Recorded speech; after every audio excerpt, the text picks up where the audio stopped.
Hola, ¿qué tal amigos? Bienvenidos a nuestro resumen informativo en la semana de cuarentena número 31 en Venezuela. Comenzamos con nuestros titulares. La Organización de Estados Americanos aprobó una resolución en rechazo a las elecciones parlamentarias del próximo 6 de diciembre. Entérese de lo que reveló el informe de Human Rights Watch sobre los retornados venezolanos. La Asamblea Nacional aprobó la creación del Observatorio para el Fraude Electoral. Entre tanto, la justicia de Cabo Verde dice que no es competente para extraditar al empresario colombo-venezolano Alex Saab y conozca qué pasará cuando venza el periodo de la Asamblea Nacional, según Juan Guaidó. En deportes les contamos que el pelotero Ronald Acuña Jr. ganó el premio Luis Aparicio. La Universidad de Oxford continuará aprobando su vacuna contra el COVID-19 junto a la farmacéutica AstraZeneca, a pesar de que un voluntario de estos ensayos murió en Brasil. La institución británica explicó en un comunicado que el fallecimiento fue sometido a una cuidadosa evaluación en la que no se encontraron indicadores que demuestren fallas de seguridad en la vacuna. En el 50 periodo de sesiones de la Asamblea General de la Organización de Estados Americanos, se aprobó una resolución en rechazo a las elecciones del próximo 6 de diciembre en Venezuela.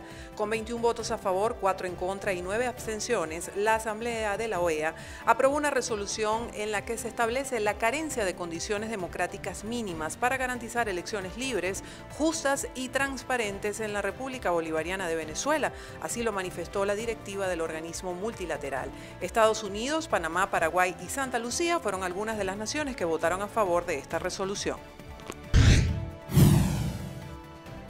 Tamara Tarasiuk, subdirectora interina para las Américas de la ONG Human Rights Watch, en el programa Buenos Días, aseguró que el nuevo informe de esta organización sobre los venezolanos retornados por la pandemia de COVID-19 es alarmante. El informe lo que muestra son dos niveles de abuso contra los retornados venezolanos, la retórica hostil de bienvenida de quienes están volviendo al país acusándolos de armas biológicas y el problemático protocolo de testeo que aplica el Estado, indicó la abogada. Tarasiuk se refirió específicamente a los tratos y condiciones a las que han sido sometidos los más de 130.000 venezolanos que han retornado al país con motivo del impacto económico en otras naciones latinoamericanas en medio de la pandemia.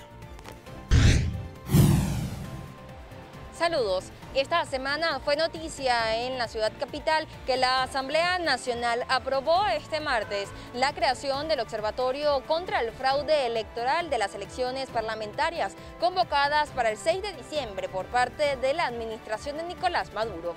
Según detalló el Poder Legislativo venezolano, este grupo estará conformado por 5 diputados y 4 miembros de la sociedad civil.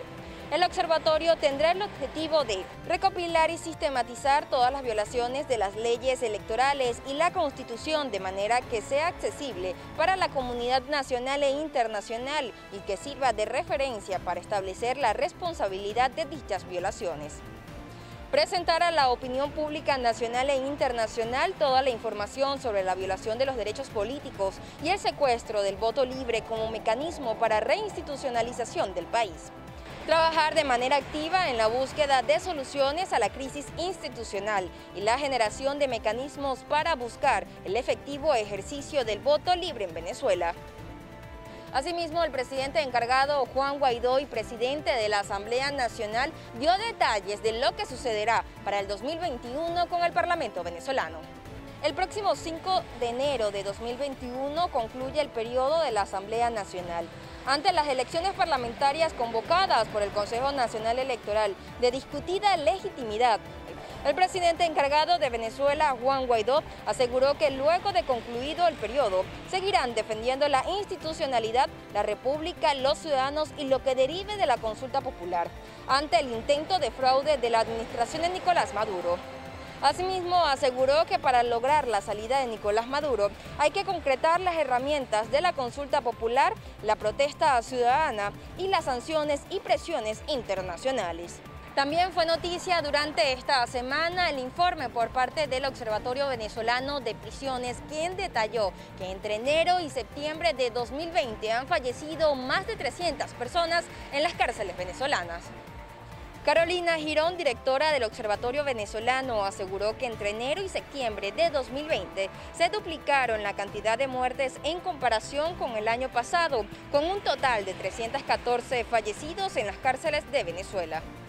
Según Girón, de este número 168 murieron por problemas de salud, específicamente por complicaciones derivadas de la desnutrición, enfermedades que están haciendo estragos en la población penitenciaria.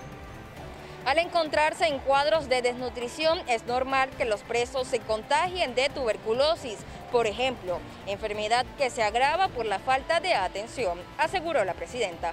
En 2019, el Observatorio Venezolano de Prisiones registró 223 muertes entre calabozos y prisiones, 111 de ellas por problemas de salud.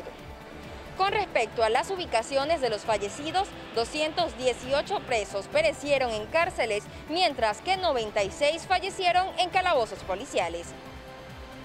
A los centros penitenciarios no está llegando los alimentos en cantidades adecuadas. Los familiares se tienen que hacer cargo de la alimentación y cuidado de sus presos, siendo esta una tarea que les corresponde al Estado, indicó Girón. Esta es parte de las informaciones que se desarrollaron durante esta semana en la ciudad capital, pero continuemos el recorrido informativo.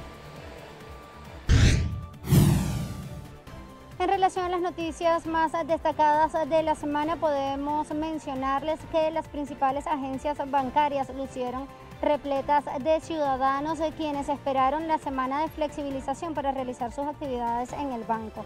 Estos usuarios solicitaron aumentar el límite de dinero en efectivo que les otorgan en taquilla, considerando que 400.000 bolívares apenas les alcanza para costear algunos pasajes en el transporte público. En otras informaciones, 11 familias viven en condiciones precarias en el refugio Pruinca, ubicado en el municipio Guacara. Recordemos que estas familias lo perdieron todo tras la vaguada ocurrida en el 2016 y fueron llevadas a estos espacios bajo la promesa de una reubicación que tardaría 3 meses. 4 años han transcurrido y estas personas continúan viviendo en estos espacios sin las condiciones mínimas de habitabilidad. El gobierno regional inició el pago a los pensionados del primer mes de aguinaldo. Los policías jubilados catalogaron esta acción como una burla, considerando que 400.000 bolívares solo les alcanza para costear un rubro de la canasta básica y los 3 meses por concepto de aguinaldo no les alcanza para comprar 1 kilo de carne.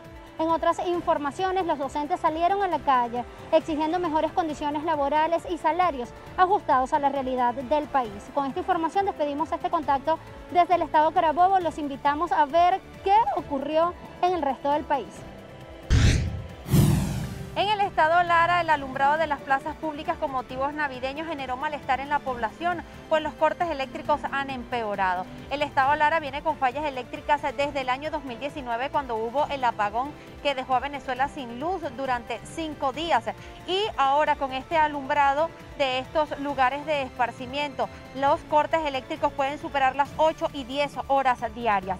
La gobernación del estado Lara, por directrices de Nicolás Maduro, ha decidido hacer un decorado navideño en todas las plazas públicas del estado Lara, sin tomar en cuenta que la capacidad eléctrica que tiene el estado no da para poder cubrir con toda la demanda. Desde Corpoelec se ha venido denunciando que el estado Lara a duras penas está generando 15 megavatios que no cubre toda la necesidad que tiene el estado para poder tener la electricidad al 100%. De esta manera, pues ahora la población debe ser la sacrificada con cortes eléctricos que pueden superar, como ya lo comenté, de las 8 hasta las 10 horas diarias sin ningún tipo de horario, precisamente para poder mantener alumbrados estos sitios de esparcimiento. Importante mencionar que la gobernación del estado Lara ha recibido muchísimas denuncias al respecto, pero no se ha manifestado en contra de esto. Sin embargo, señaló que las plazas continuarán alumbradas hasta el mes de enero, pues es parte de la tradición decembrina que van a desarrollar durante estos próximos meses. Le invito a que por favor usted continúe con más de este recorrido nacional de noticias. Soy Andreina Ramos desde Barquisimeto, estado Lara. En el estado portugués han sido sustituidas las filas en las estaciones de servicio por colas virtuales a través de la implementación del sistema electrónico que ha hecho la gobernación del estado, donde se le asigna a cada usuario un código QR para indicarle qué día y en qué estación de servicio le corresponde, aunque las largas colas que se veían hace 2 semanas han desaparecido durante esta. En las principales ciudades como lo son Guanare, Acarigua y Araure se mantiene la aglomeración de vehículos en las estaciones de servicio donde el expendio de gasolina es a través de moneda internacional. Esto ocasiona que los usuarios se mantengan hasta por 5 días durmiendo en estas estaciones de servicio esperando que le corresponda su turno según el pico y placa. Los usuarios han manifestado que aunque parezca que se ha normalizado la distribución de combustible, no es real, puesto que a la región llanera solo llegan entre 8 y 6 cisternas diario para abastecer los 14 municipios de todo este estado. Reportó María Ángel Moro Colmenares para BPI TV.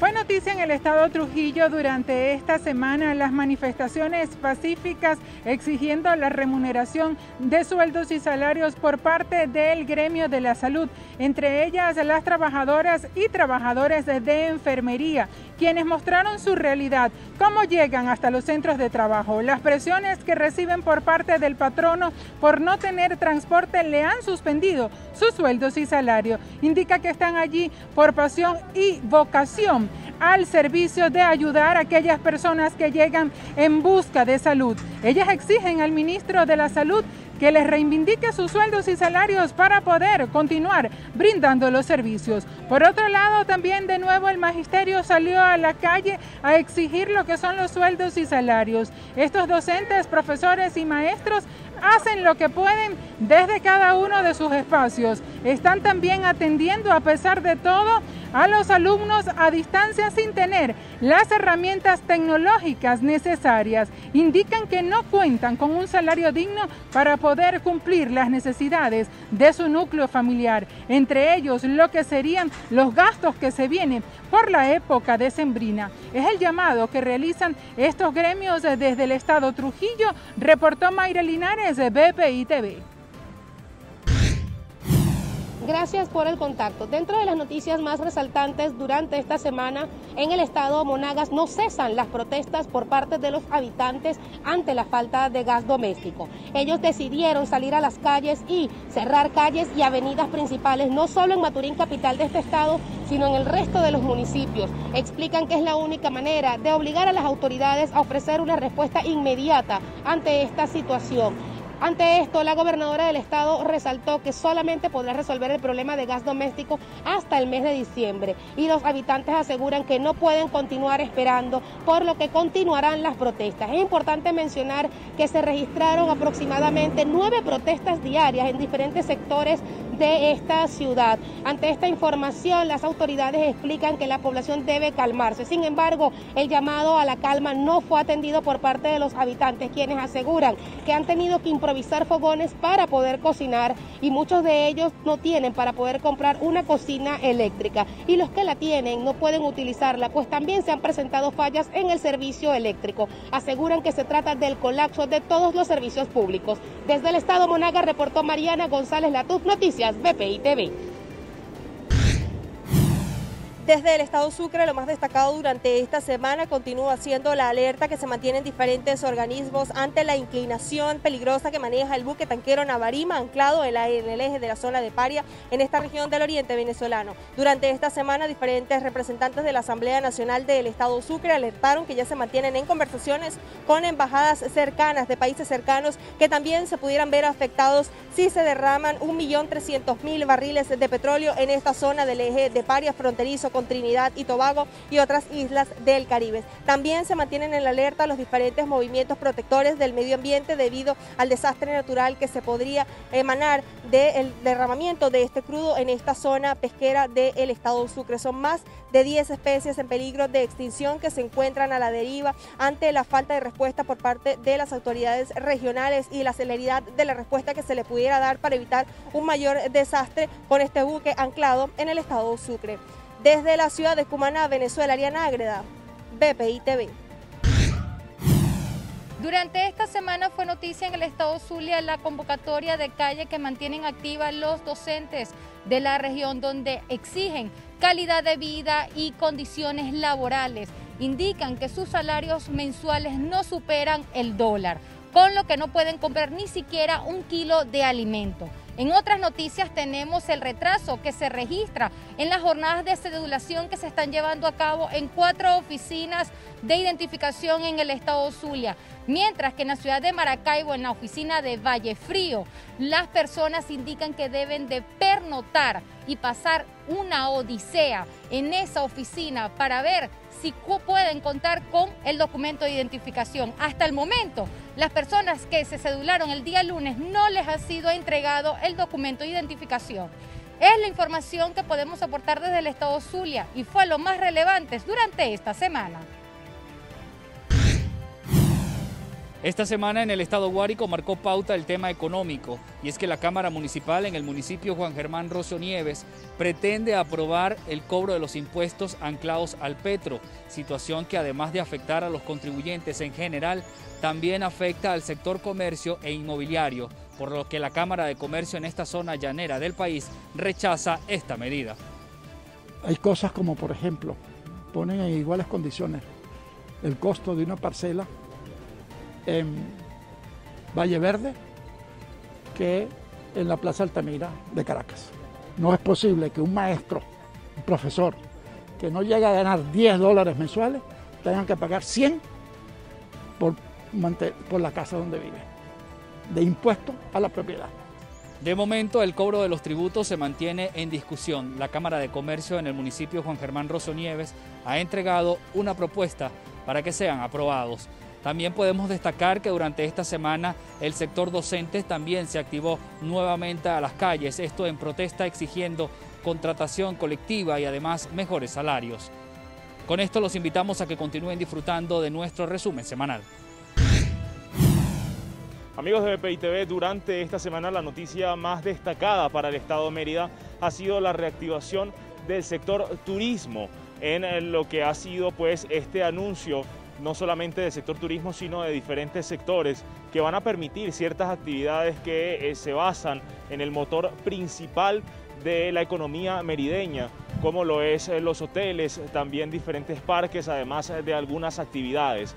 Esta noticia pues la ha comentado parte de la Cámara de Turismo, en donde han asegurado que pese a que se encuentran activos para intentar reactivarse, pues también consideran que el 2020 está perdido ante lo que han sido los 7 meses que han pasado sin abrir sus puertas. También consideran importante mejorar la calidad de los servicios públicos para lograr realmente reactivar completamente el sector turístico en el estado de Mérida. Ellos han asegurado que se tienen diferentes reuniones y diferentes esquemas de trabajo para intentar mantenerse, además estar acorde con respecto a la pandemia del COVID-19 que aún persiste en el estado de Mérida. De igual manera se anunció que el sistema teleférico Mucumbarí estaría abriendo sus puertas, sin embargo no hay ascensos hasta los momentos, es decir, las personas no pueden ingresar directamente al teleférico, solamente disfrutar de la primera estación, en donde hay algunas cosas para que las personas puedan observarlos mientras se preparan para reactivar completamente el teleférico. Esta es parte de la información que nosotros tenemos hasta los momentos y con esto despedimos este contacto informativo. Reportando desde el estado de Mérida, soy José Rojas, BPI TV. Saludos, estimada audiencia, en nuestro resumen semanal. Esta semana la manifestación de los maestros escenificada el pasado 21 de octubre también fue noticia en San Fernando, la capital del estado Apure, ya que transcurrida una hora de la concentración de los maestros y también de los trabajadores de la educación y otros gremios educativos que se sumaron a esta manifestación frente a la sede sindical, fue intervenida por funcionarios de la Guardia Nacional que invitaron a los manifestantes a retirarse de la manifestación sobre pretexto de riesgo de contagios por coronavirus. Este intento de disuasión fue rechazado por los maestros y todos los manifestantes, quienes permanecieron desde las 8 de la mañana hasta las 12 del mediodía en el Paseo Libertador, aún rodeados de un cordón de seguridad de la Policía del Estado. Lo que estamos viviendo en este momento, producto de que estamos siendo gobernados por personas indolentes y que carecen de valores y principios, porque lo que tienen no es carácter, sino poder para hacer uso y abuso y maltratar a todos los venezolanos. En otras noticias, la paralización de las actividades del terminal de pasajeros Humberto Hernández desde que comenzó la cuarentena tiene en riesgo de desaparición a más de 70 locales que hacen vida activa dentro de esas instalaciones. No percibimos, pero se está casi en cero. Venimos por cuestiones pues de de darle calor a nuestros negocios y con la esperanza de que hayan ventas, pero la situación es precaria, de verdad que sí. Las largas filas de personas ubicadas de tempranas horas de la madrugada frente a la sede del SAIME Apure para aprovechar el operativo de cedulación, así como las interrupciones del servicio eléctrico prolongadamente en diferentes comunidades de la capital del estado Apure, también fueron noticias esta semana. Desde San Fernando, capital del estado Apure, en la Cámara de Castro Rodríguez, para nuestro resumen semanal de noticias, Zulay García. Las noticias más resaltantes en el estado Anzoátegui durante esta semana fueron las siguientes. El gremio de la salud, liderado por miembros del Colegio de Profesionales de la Enfermería, desarrolló una serie de manifestaciones pacíficas en la Avenida Intercomunal de Barcelona para exigir seguridad, reivindicaciones laborales y salariales para trabajadores del Hospital Dr. Domingo Guzmán Lander, adscrito al Instituto Venezolano de los Seguros Sociales, en vista de que, consecuencia de una serie de hechos delictivos, ha ocurrido un ausentismo laboral en vista de que la clase trabajadora del personal sanitario se siente en estado de indefensión por no tener las condiciones necesarias para poder ofrecer su servicio. También es oportuno comentarles que Gilberto Román, presidente de la Corporación de Turismo del estado Anzoátegui, cuestionó la apertura a las playas que fue autorizada por la administración de Nicolás Maduro en esta fase de flexibilización general. Es enfático al señalar que aún no están dadas las condiciones, tanto los ciudadanos como los prestadores de servicios no estaban preparados para limitar en cuanto a la distancia que debe existir en las playas entre los ciudadanos, que evite la propagación del COVID-19. También les comentamos que esta semana el gremio docente se movilizó hasta la gobernación del estado Anzoátegui para exigir que cese el acoso laboral que existe en escuelas regionales y nacionales. Recordemos que los docentes del país manejan una agenda de protesta en vista de que no tienen las condiciones necesarias para poder impartir sus clases. También sus bajos salarios no les permite adquirir las herramientas fundamentales en cuanto a nivel tecnológico y presencial durante esta contingencia por el COVID-19. Es la información que podemos ofrecer al momento. Desde el estado Anzoátegui les reportó Jesús Rafael Salazar, y la invitación es el que continúe en sintonía de este reporte semanal. En el estado de Nueva Esparta esta semana fue noticia la fecha 1 de diciembre para la reactivación de las actividades turísticas, una decisión esperada en la isla de Margarita. Incluso los empresarios consideran que podría darse apertura a algunas actividades de menor riesgo, como el uso de las playas. Esto porque advierten que las consecuencias de la pandemia se hacen sentir. 7 meses de paralización lleva a que por lo menos entre el 30 y 40% de empresas ya no pueda estar operativas. Pero además advierten que la recuperación del turismo internacional no está cerca. Estiman que será para finales del año 2021 cuando se puedan recibir nuevamente las primeras corrientes de turismo internacional. Con el reporte desde el estado de Nueva Esparta cerramos este panorama de lo que ha sido noticia en Venezuela. Pero veamos ahora lo que ha resaltado en el ámbito del espectáculo y deportes. Estas son las noticias deportivas más destacadas durante esta semana.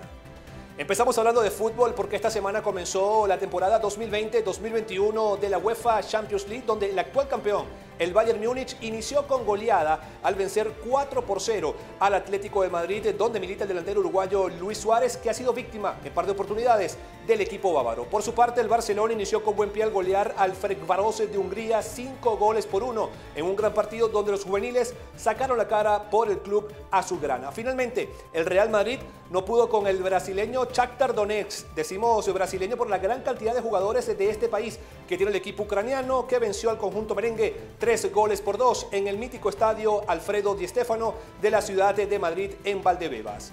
De la Champions pasamos ahora a hablar de Cristiano Ronaldo. El jugador portugués de la Juventus podría perderse el segundo partido de la Liga de Campeones frente al FC Barcelona en su reencuentro con Lionel Messi, luego de dar positivo para COVID-19 por segunda ocasión consecutiva. Cabe destacar que la UEFA en su protocolo establece que todo jugador y miembro de cada equipo debe dar negativo a una prueba 7 días antes de cada compromiso.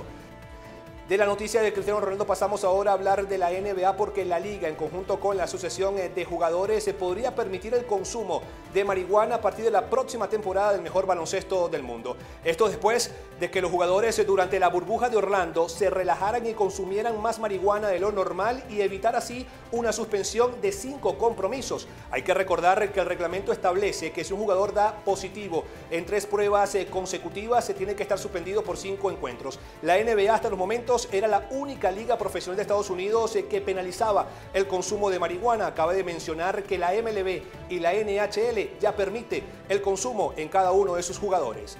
Y finalizamos hablando del mejor béisbol del mundo porque Ronald Acuña Jr. se lleva el premio Luis Aparicio, destacado al mejor pelotero venezolano de la temporada 2020 de las Grandes Ligas con 483 puntos. Venció en las votaciones al receptor de los Reales de Kansas City, Salvador Pérez, y al lanzador de los Indios de Cleveland, Carlos Carrascos. Esta es la 17ª ocasión que se entrega el premio Luis Aparicio al mejor pelotero venezolano en las Grandes Ligas y es la segunda oportunidad que lo gana el pelotero oriundo de La Sabana en el estado Vargas y que pertenece en Venezuela a los Tiburones de La Guaira. Ya lo había logrado en el año 2018.